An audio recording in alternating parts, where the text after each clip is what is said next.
नुकत्याच महाराष्ट्रामध्ये लोकसभेच्या ज्या निवडणुका लागल्याच्या माध्यमातून 4 पैकी जे निकाल लागल्या, राष्ट्रवादी पक्षाचे 10 पैकी 8 खासदार निवडून आले। या संपूर्ण खासदारांना आणि राष्ट्रवादीचे पवार गटाचे जे कॅबिनेट प्रदेशाध्यक्ष, अध्यक्ष, जिल्हाध्यक्ष संपूर्ण अहमदनगर येथे मेळावा बोलवण्यात आला। त्या मेळाव्यामध्ये संपूर्ण निवडून आलेल्या खासदारांचा फार मोठा सत्कार समारंभ झाला।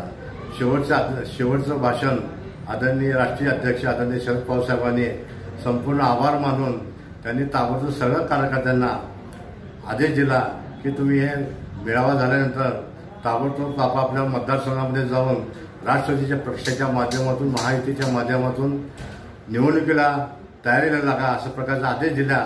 त्या निमित्तानं मी आज 249 शहर मध्य विधानसभा मतदानाच्या माध्यमातून मी इच्छुक आहे आणि इच्छुकाच्या माध्यमातून माझे जे कार्यकर्ते आहेत त्या कार्यकर्त्याला एकत्र बोलवून त्यांचा राय मसला घेण्यासाठी आज फार मोठी महत्त्वाची बैठक मी आता बोलवलेली आहे।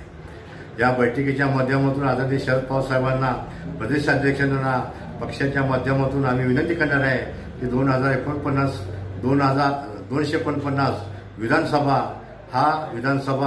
राष्ट्रवादी पक्षाला सोडावी अशी आम्ही पक्षाच्या माध्यमातून विनंती करणार आहे।